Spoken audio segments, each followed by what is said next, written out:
তীরবিদ্ধ আমার শিকার। আমি যাকে ধরব বলে সে আমার হাত থেকে পালাতে পারবে না। আমি লঙ্কার রাজা রাবণ।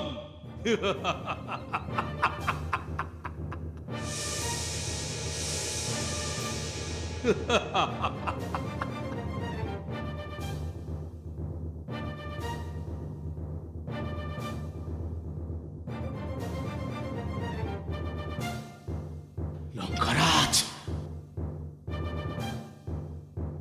কি সংবাদ সারণ? লঙ্কারাজ, অযোধ্যায় রামচন্দ্রের অভিষেক অনুষ্ঠান হয়নি। রামচন্দ্রের 14 বছর বনবাস হয়েছে। বনবাস? রামচন্দ্র দণ্ডকারণ্যের গভীর অরণ্যে আসবেন। দণ্ডকারণ্যের বনে?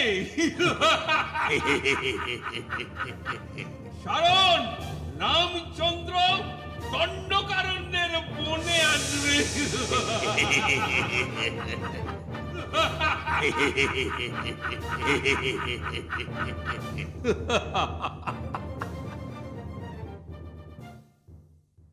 শ্রীরামচন্দ্র, সীতা আর লক্ষ্মণ রাজপথ ধরে হেঁটে চলেছেন রাজা দশরথের সঙ্গে শেষ দেখা করতে।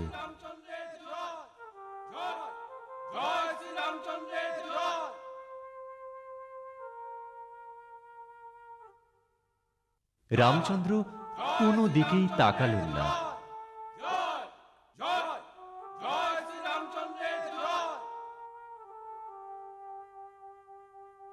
সোজা মহারাজ দশরথের প্রাসাদে উপস্থিত হলেন।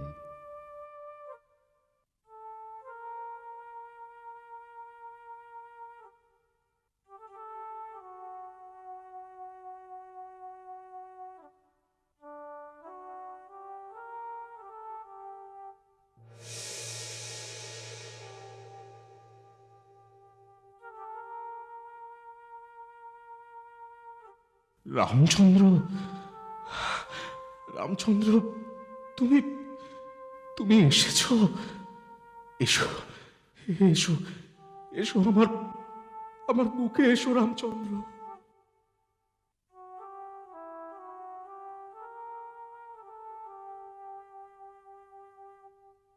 পিতা, পিতা, পিতা, আপনি আমায় আদেশ দিন পিতা। রামচন্দ্র, রামচন্দ্র, এখনো সময় আছে। তুমি আমাকে বন্দী করো।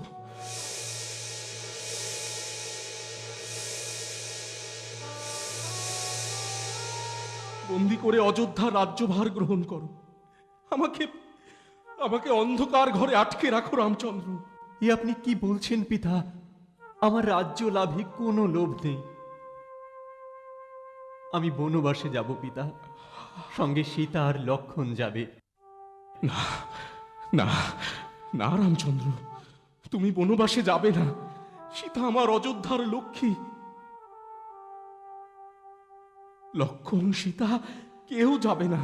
না পিতা, আপনার ধর্ম রক্ষা আমি করব। আমি 14 বছর বনবাস পালন করে আবার ফিরে আসবো পিতা। হ্যাঁ পিতা, আপনি আপনি আমাদের আজ্ঞা করুন।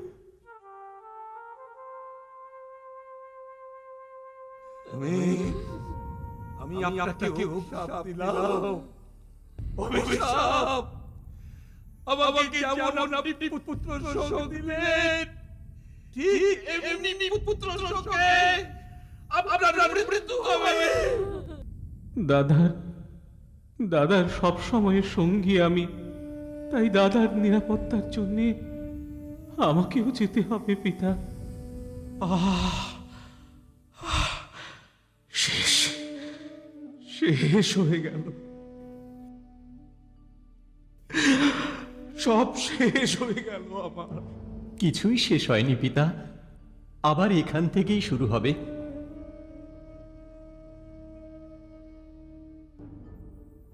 হ্যাঁ পিতা, আপনি আপনি কোনো চিন্তা করবেন না।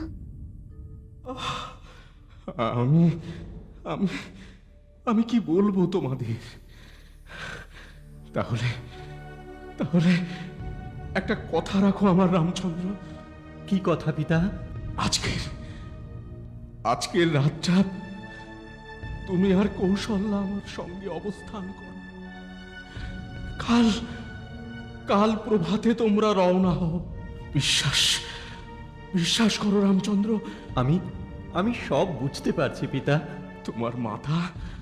তোমার মাতা কৈকেয়ীর প্ররোচনায় আমার অনিচ্ছায় তোমাকে আমি নির্বাসনে পাঠাচ্ছি।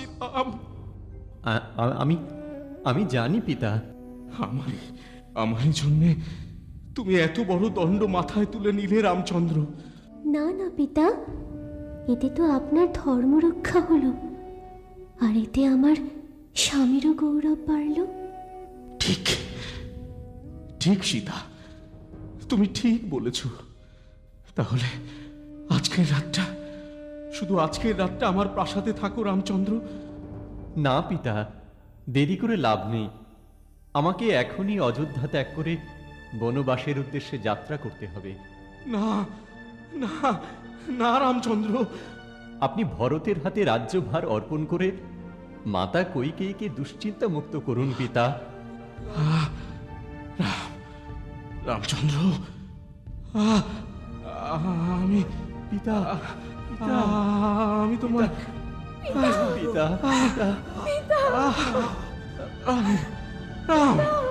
রাম রাম পিতা পিতা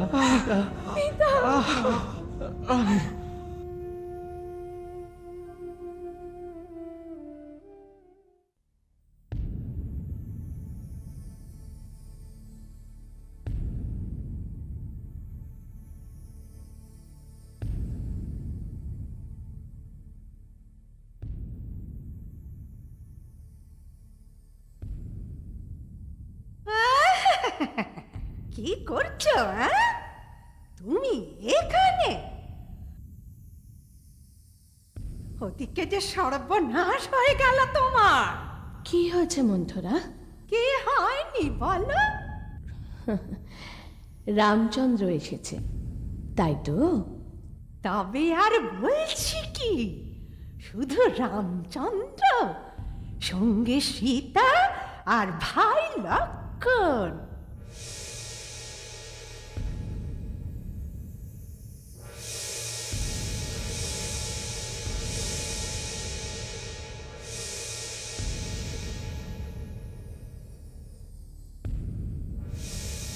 সীতা আর লক্ষ্মণ? হ্যাঁ, ওরা বলছে রামচন্দ্রের সঙ্গে ওরা বনবাসে যাবে। তাই নাকি?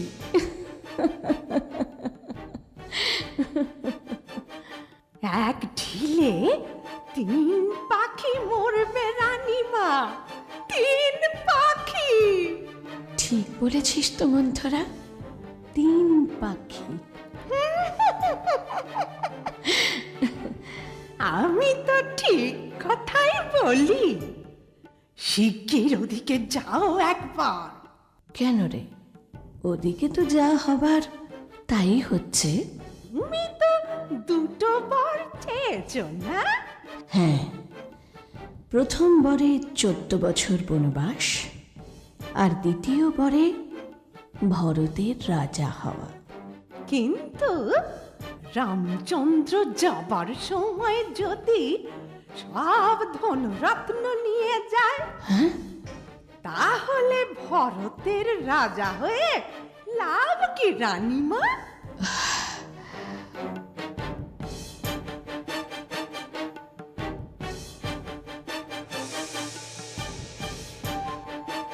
রামচন্দ্র বুঝি তাই চাইছে? চাইছে না, তবে চাইবে। আমার নাম মন্থরা। আমি হাঁ করলে বসতে পারি, ওটা আটকাও।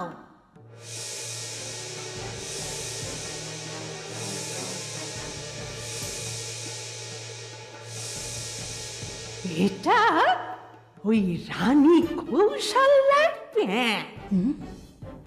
দশরথের কথাও থাকলো, অথচ ভরত রাজা হয়ে কিছুই পেল না। আমার চোখ খুলে গেছে মন্থরা। আমি খুলে দিয়েছি।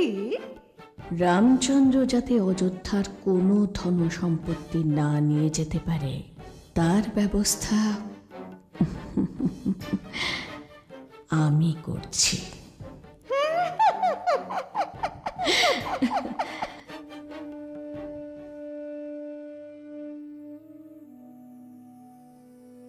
পিতা, পিতা আপনি অসুস্থ? না না রামচন্দ্র, আমি ঠিক আছি।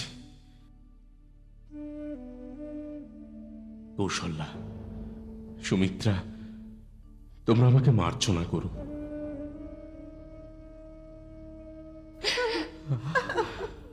আমারই জন্যে আমারই অতি প্রিয় রাম বনবাসে চলে যাচ্ছে।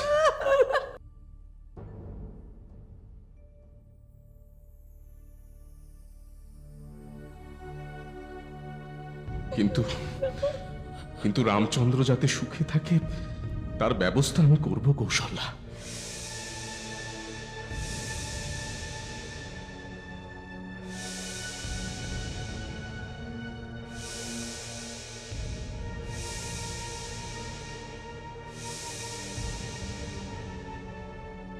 তোমার তোমার প্রতি আমি অনেক অবিচার করেছি, কিন্তু কিন্তু রামচন্দ্র।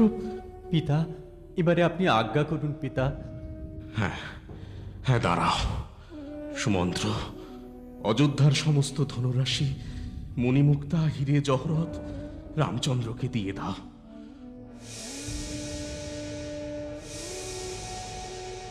সঙ্গে দাও সহস্র পদাতিক বাহিনী, তারা তারা আমার রামকে রক্ষা করবে। ওদের সঙ্গে হাজার হাজার নরনারী পাঠাও। তাই হবে মহারাজ। অযোধ্যার ধনরাশি আমি রামচন্দ্রকে দিয়ে দিচ্ছি। না মহারাজ,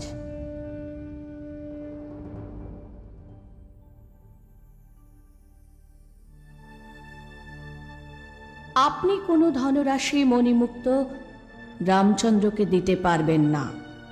কি কি বলছো কইকেয়ী? ঠিকই বলছি মহারাজ।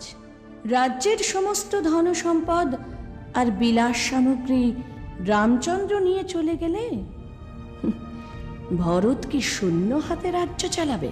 চুপ চুপ করো তুমি, একদম চুপ। তোমার ইচ্ছা আমি পূর্ণ করেছি, রামচন্দ্র বনবাসে যাবে। কিন্তু কিন্তু রামচন্দ্র ধনসম্পদ নিয়ে যাবে কি যাবে না সেটা আমি ঠিক করব। পিতা, পিতা, আমি আমার সর্বস্ব ত্যাগ করে বনবাসে গিয়ে ফলমূল আহার করে দিন যাপন করব বলে ঠিক করেছি।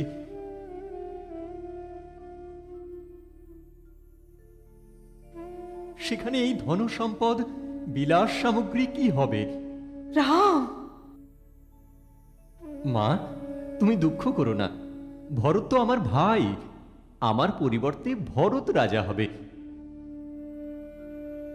এ তো সুখের সংবাদ মা। ভরত রাজা হোক, কিন্তু তুমি বনবাসে যাবে কেন রাম? এটা যে আমার আর এক মায়ের ইচ্ছে। মায়ের ইচ্ছে আমি পূর্ণ করব না?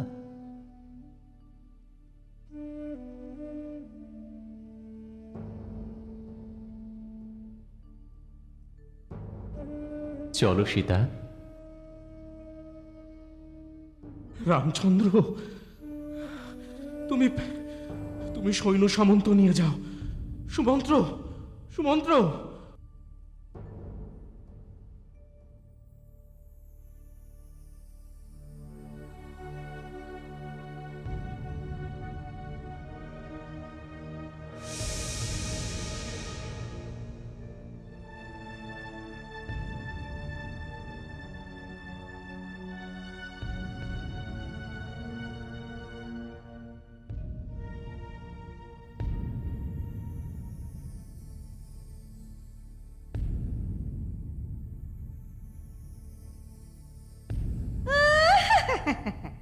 ঢং দেখে আর বাঁচি না। তুমি যেন আবার চোখের জল ফেলো না রানীমা। কৈকেয়ীর চোখের জল অত সস্তা নয় মন্থরা। আমার চোখের জলের অনেক দাম। এই চোখের জল ফেলেছি বলেই না ভরত অযোধ্যার রাজা হচ্ছে।